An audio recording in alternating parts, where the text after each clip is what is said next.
Cholesteatoma. Choleste means cholesterol and oma means tumor. Cholestro means cholesterol and oma is a tumor. But there is no tumor and nor the cholesterol deposition in the middle ear. The cholesteatoma is a misnomer. There is no tumor nor produced cholesterol. The cholesteatoma is just the collection of epidermal and connective tissue in ear, and the formation of skin in the middle ear occur. This is the misnomer. Cholesterol tumor is the misnomer, and the cholesteatoma is just the collection of epidermal and connective tissue in the ear. Just the collection of epidermal and skin tissue,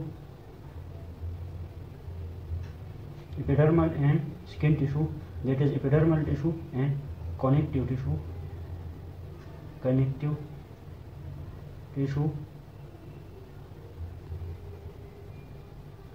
occur in the middle ear.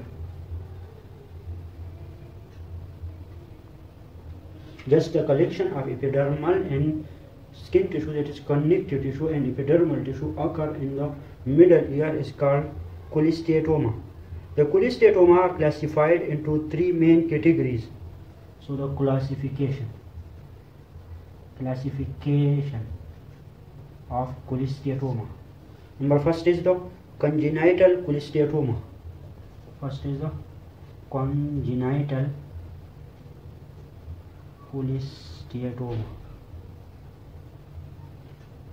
The congenital cholesteatoma is the squamous keratinizing epithelium entrapped within the temporal bone during the embryogenesis. During the period of embryogenesis,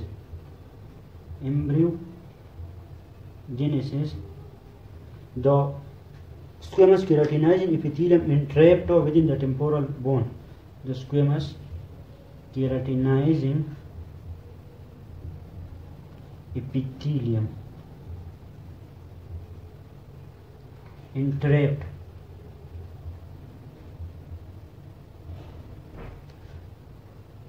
within the temporal bone.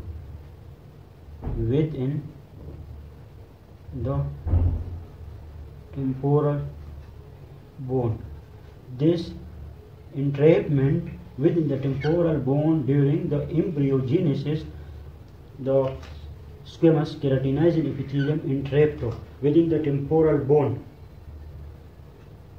This mass, that is skin, the squamous keratinizing epithelium grow and form a mass. This mass blocks the eustachian tube.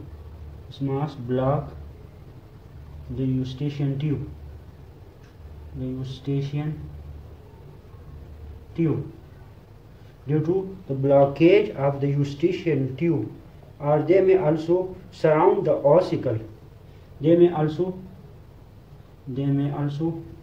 surround this mass, grow and form this squamous keratinizing epithelium grow and form a mass. This mass can block the eustachian tube, or they can also surround the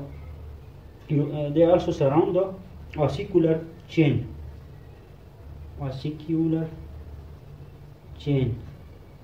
When they surround the ossicular chain, they stop the vibratory movements. They decrease or they dampen the vibratory movements of the auditory ossicle. They decrease the ossiculatory motion of the ossicular chain, that is medius, incus and stapes. They decrease the vibratory movements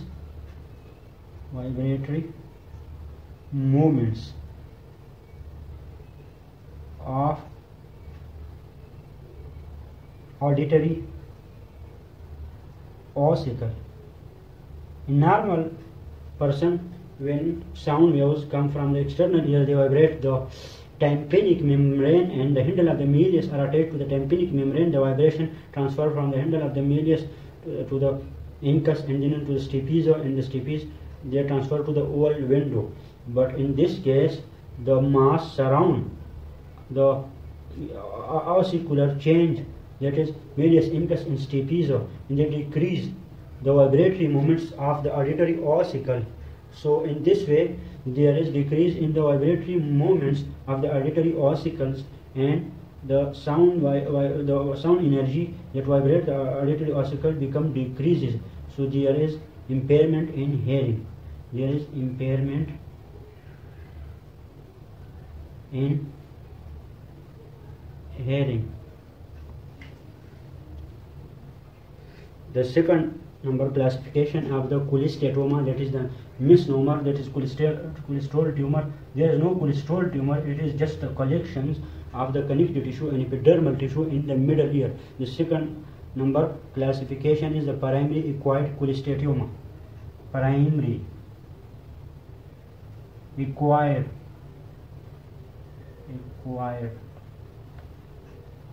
acquired cholesteatoma is the primary. There is no due to the secondary origin. This is the primary acquired cholesteatoma, and 80% of the cholesteatoma occur due to primary causes.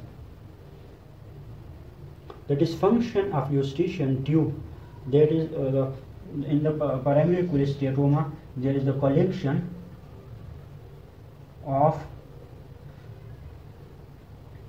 mass that is made from the epidermal and connective tissues. This mass the dysfunction of the eustachian tubes. When this mass may grow in the eustachian tubes, when the eustachian tube block, the negative pressure developed. The negative pressure developed in the eustachian tube due to the blockage of the eustachian tubes. This negative pressure developed and the tympanic membrane suck back into the middle ear.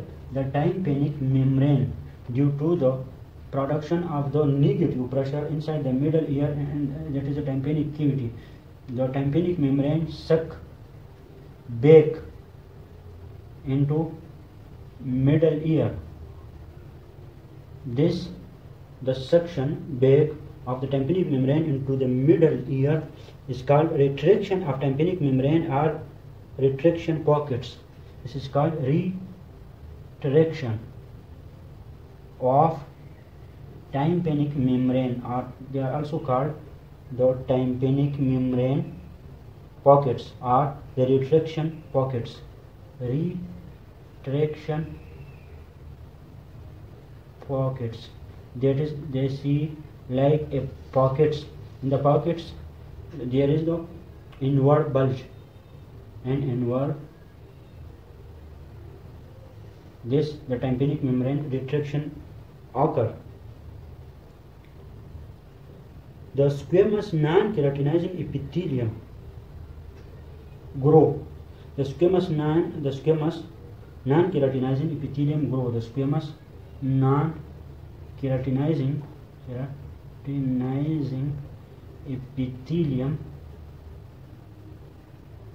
grow in the eustachian tube, and as a result of this, the negative pressure develop.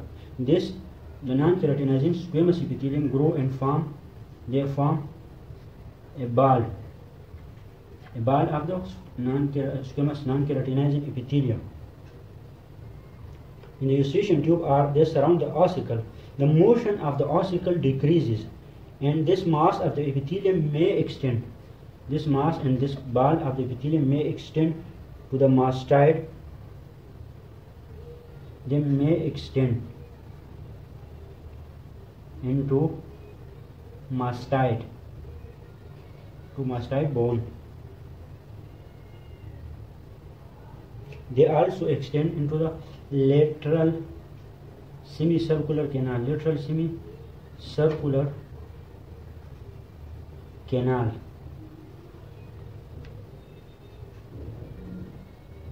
And they may also extend into the middle and posterior cranial fossa. They may also extend into the middle and posterior cranial fossa. They may extend into the middle and posterior cranial fossa. The mechanism is the accumulation and formation of squamous non-keratinizing epithelium in the eustachian tube or in the middle ear. They form a ball-like masses. These masses may extend into the mastoid bone, lateral semicircular canal, middle and posterior cranial fossa. When this mass, that is a ball-like mass, block the eustachian tube, there is the negative pressure developed in the tympanic membrane, and they suck back the tympanic membrane into the middle ear. Retraction of the tympanic membrane occurs.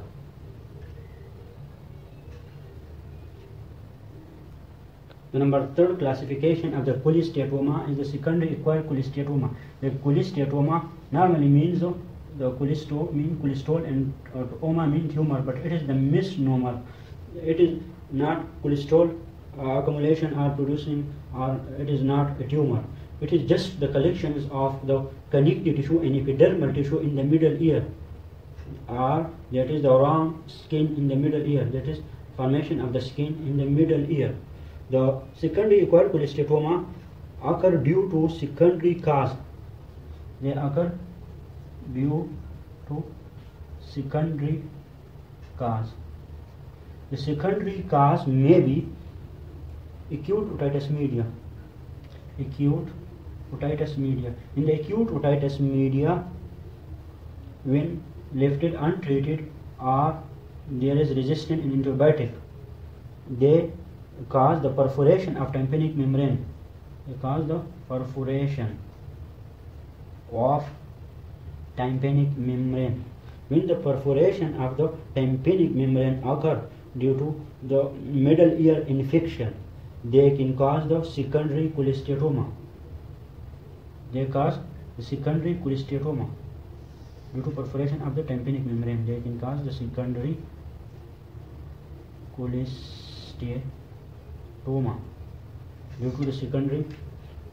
to the infection of the middle ear. They perforate the tympanic membrane. The symptoms of cholesteatoma varies. The symptoms of cholesteatoma are varies. There may be vertigo when the primary cholesteatoma extends into the semicircular canal, or there may be headache, or there may be other symptoms. The symptoms depend on the size of the mass. The symptoms of the cholesteatoma depend on the size of the mass. The symptom depend on size of masses and the size of these connective tissue and epidermal tissue masses. Small masses, there may be the progressive conductive hearing loss. In small mass, when present in the middle ear, there is progressive conductive hearing loss. Progressive conductive hearing loss in the small mass when present. If the size of the mass of these connective and epidermal tissue are large, if the size is large mass. In the large mass, there may be the conductive hearing loss. In the large mass, there may be the conductive hearing loss. The presenting complaint of the patient with cholesteatoma is the most common complaint of the presenting complaint of the cholesteatoma is otorrhea.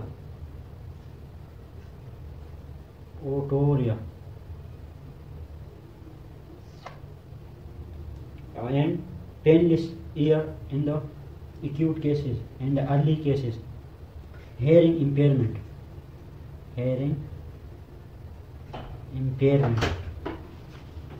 The hearing impairment may be very depending on the size of these masses. The risk factor for the cholesteatoma is the cleft palate. The risk factor for the cholesteatoma is the cleft palate. Risk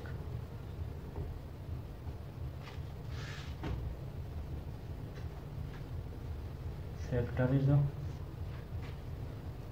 cleft palate. The investigation we do in the cholesteatoma is the investigation for the cholesteatoma is the CT scan. CT, we need CT of the mastoid to determine the extent of lesions, determine the extent of these masses. We do the CT scan.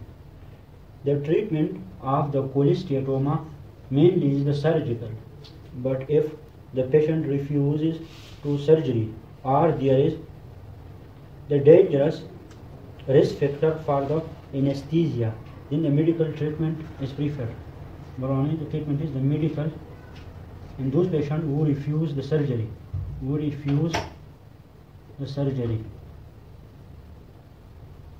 or there is dangerous to the anesthesia. The medical treatment is composed of topical drops of mixed formula. Mixed formula is the antibiotic drops and other mixed drops can be given to the patient. And the surgical treatment is the incision made behind the middle ear in the mastoid. The surgical treatment is the ministry of treatment for cholesteatoma. In the surgical treatment we made in incisions. In the surgical treatment there are two procedures that are commonly done. Number first procedure, the surgical procedure for the cholesteatoma is the open techniques. In the open techniques, they are also called tympanomastoidectomy. This open technique is also called tympanomastoidectomy. In this procedure, we remove the involved part of the tympanic membrane incision or the mastoid bone when they are involved. An incision is made behind the ear and auditory meatus. The open techniques are more involved processes and more successful. They are mostly done, and they are the most successful procedure. But the disadvantage and drawbacks of this open technique is the enlargement of the auditory meatus. Disadvantage of this open technique is the enlargement of the auditory meatus after surgery. Enlargement of auditory meatus after surgery. The auditory meatus may enlarge greater than the 6 times of the normal size.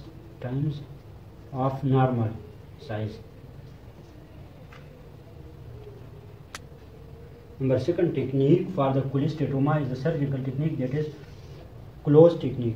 This technique also called tympanoplasty. The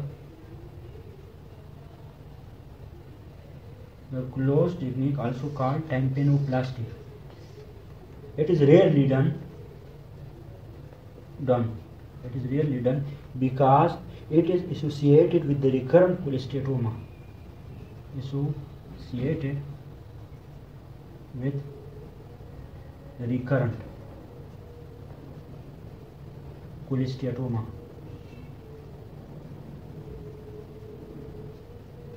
The recurrence may occur after 6 to 12 months after this procedure. The recurrence may occur up to 6 to 12 months after the tympanoplasty, that is closed technique.